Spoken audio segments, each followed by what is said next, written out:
welcome back to the World Cancer Day broadcast, that live broadcast. It's our final broadcast for the day. We're wrapping up a full day of expert chats, conversations, an inside look into the cancer community's work. We've been blessed to be able to hear from musicians, from artists, from authors, and from experts, and it's such a pleasure to have shared this day with you. World Cancer Day on 4th of February. It is the final year of the I Am and I Will campaign. So an especially special year for all of us who have supported World Cancer Day's I Am and I Will campaign for the past couple of years. But we are going to wrap up this full program, this live broadcast, with a very special guest. And it's Raquel Bahnam, and she is an author, a motivational speaker, as well as a leukemia cancer survivor. Welcome, Raquel. Hi, Dewey. Thank you so much for having me. It's my honor to be participating this World Cancer Day for your campaign. And it's my honor to be ending it, hopefully on a positive note for everybody. Well, you know, World Cancer Day, it's not a celebration of cancer. It's a celebration of the progress and the work and all of the people within the community. And I see that your scene is set up for a celebration.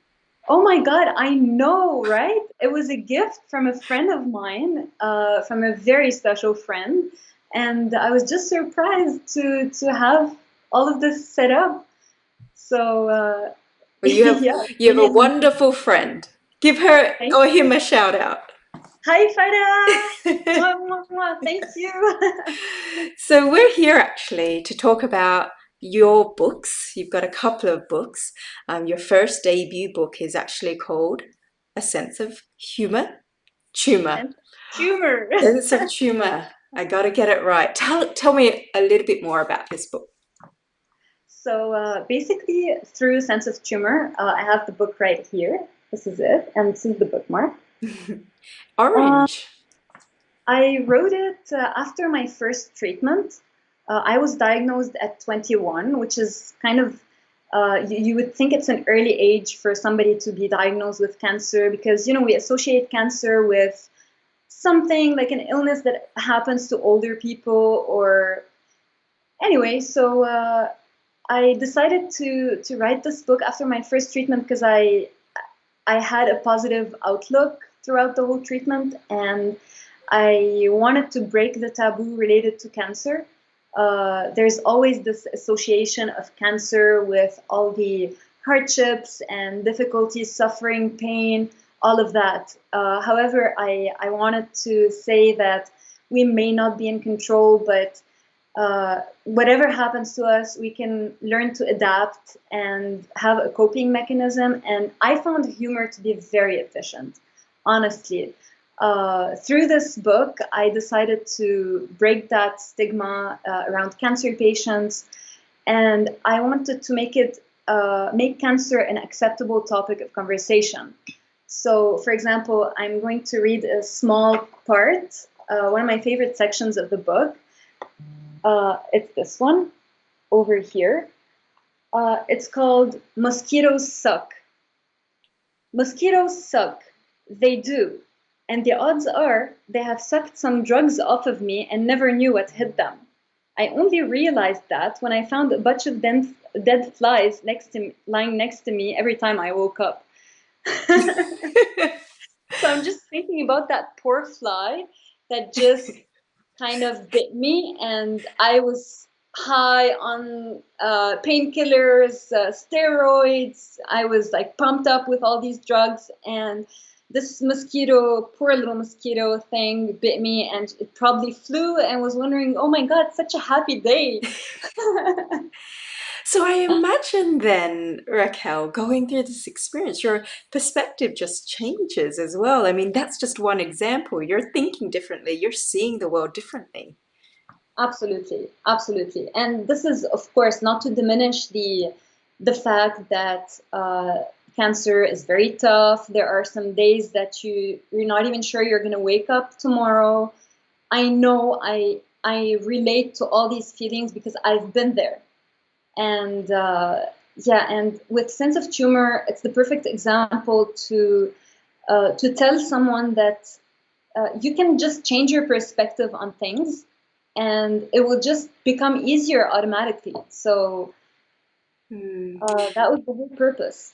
And you know, your book you mention is a way for others to sort of help guide them. You mentioned in the Common Ground conversation that's you know, you were a part of for World Cancer Day, that you wish you had a book like this, that a supportive book like this. Can you tell us a little bit more about sort of the support system that's needed for somebody going through cancer? Of course. And yeah, to be honest, I received so many gifts during my treatment, and some of them were, all of them, they were all amazing. But when it came to books specifically, you know, cancer patients were not always in the mood to read something heavy with small letters.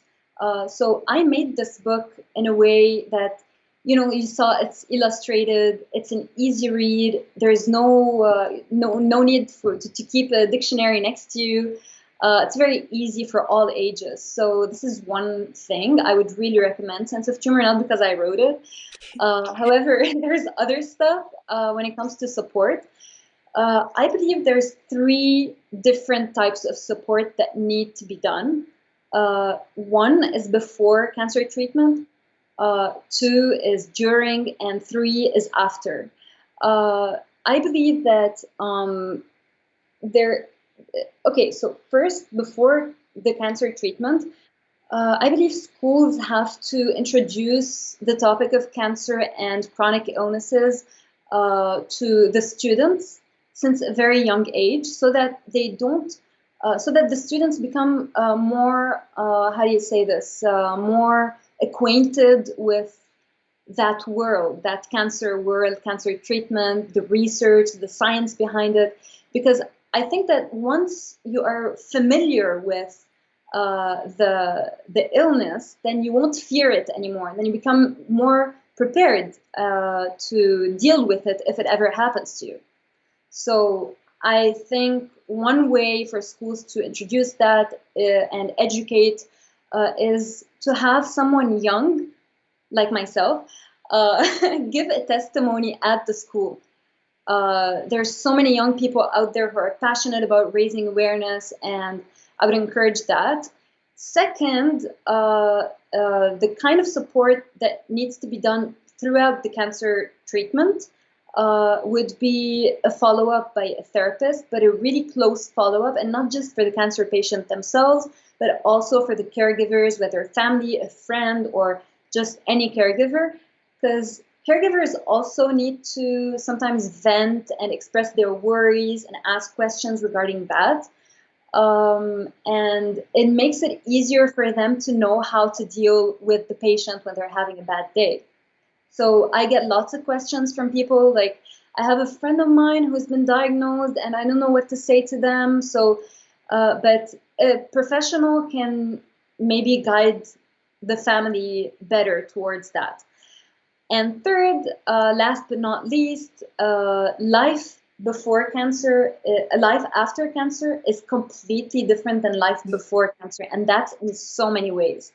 So you don't just press pause on your life. You go ahead, take a little chemotherapy treatment, and then go back. Okay, you press play, and then you go on. Because no, everything has changed. Your body has changed. Your mindset has changed. Your capacities have changed. So also a follow-up with a therapist, I believe, for you to be in control of your identity, your mental health, all of that, it's very essential. I There's yeah. Well, Sorry. there's so many wonderful points that you've made in that, particularly, you know, making sure that the caregivers themselves have the support. Because a lot of the times they don't have the resources and the support network, and they really do shoulder a lot of the burden. And I believe, you know, you and your family really got you through that, particularly when you were diagnosed straight out of university. You were ready to go out there, conquer the world, and it seemed like, you know, there was another plan for you. How do you think it's sort of shaped you as a person now? how did it shape me as a person? Wow, it completely changed who I am, my interests, my capacities, my motivation for life and work and all that. I believe I became much more passionate than I ever was. So I'm grateful for this experience, to be honest. I wouldn't change a thing, and if I had to do it all over again, I would do it the same way Mm, because it taught me a lot. To be honest, it wasn't easy having just freshly graduated. It was the following weekend, mm, the following weekend after my graduation, and I felt something was wrong with me during this whole time, but I didn't know what it was. So until I kind of finally got my answer, I felt some sort of a relief in terms of, okay, now I know what I'm going to deal with. I just have to decide how I'm going to deal with it. mm. Yeah, Yeah, I mean, I suppose, and it echoes what, the Pedro Salama said in your conversation with him. It's a point of maturity. It's that sort of turning point, isn't it? it's true. It's Yeah, very true. You're suddenly a grown up. yeah. Uh, Even though, yeah, I was 21 before I was diagnosed, and I was 21 the day after I was diagnosed. It's just a 24-hour difference, but there's a split second where everything has changed. Everything. And I suppose what we're saying is, and we've been talking to, for example, the CEO of Red Noses International today, and it's not discounting the seriousness of the disease when we talk about laughter and levity as medicine. It's really about sort of, I suppose, approaching it in your own way, in your own unique way. It's true. To be honest, there's a very good friend of mine who is a psychiatrist. When she first read the book, she told me that humor has been proved uh, scientifically to be the highest level of maturity, and when it comes to dealing with hardships, when you're able to laugh about it and make fun of yourself, then you've reached the highest level of coping, of uh, I don't know. It's just, I think humor is really, really helpful. I know you can't just be in pain and be laughing. Of course, that's never possible, but I wish it was possible. But there's bad days and there's okay days. And I would recommend during those days that are not so bad to just go ahead and have a good laugh. And yeah, just Raquel, what makes you laugh? what makes me laugh. Oh my God, I love it when I used to make fun of myself when I was bald, and I would go to a hairdresser and just okay, one time I went to the mall and I went to the hairdresser and I told the reception, yeah, there's not a receptionist, how do you say, the secretary taking appointments. I told the lady, I would like to take an appointment, please. And she told me, yeah, who's it for? And I was completely bald, okay? She asked, who's it for? And I told her, what, for me, I want to get my hair done. And she looked at me, she was like, she didn't know if she wanted to smile or cry or have a poker face. And this made me laugh so much because when I burst in laughter, she started laughing and we had a really good time talking about it. So that's the type of humor maybe we could expect from your book. Tell me, what are your next plans? You've got your first book, your second book out. What's your next plans? Well, right now I'm living day by day, waiting to see where life is going to take me. And to be honest, this is the strategy I used when it came to Sense of Tumor. From day one, I never really planned too far ahead. Because when you're a cancer patient, I hate to say this, but you can't really plan too far ahead. Like, I wouldn't say, oh, in 10 years, I want to be able to do that. No, I'm going to do it now. So, whatever I'm able to do, I'm doing it. And hopefully, it takes me to places and it gives me the chance to meet the right people who will shape my path. So just living in the moment, living in the present. Thank you so much, Raquel. But before I leave you and before we wrap up for the World Cancer Day live broadcast, I'm going to ask you a question we've been asking throughout this whole day. We've been asking all of our guests the very same questions, and we've been getting so many messages from everybody around the world, and that is, what is your I am and I will commitment? I am better than I ever was, and I will be better than I am today. And to celebrate the ending of World Cancer Day campaign, I would like to Yes. blow this candle. But first, I want us to just take a moment, make a wish, and I hope all the patients in the whole wide world that their wish will come true. So, everybody that's watching right now, if you can, also close your eyes, make a wish.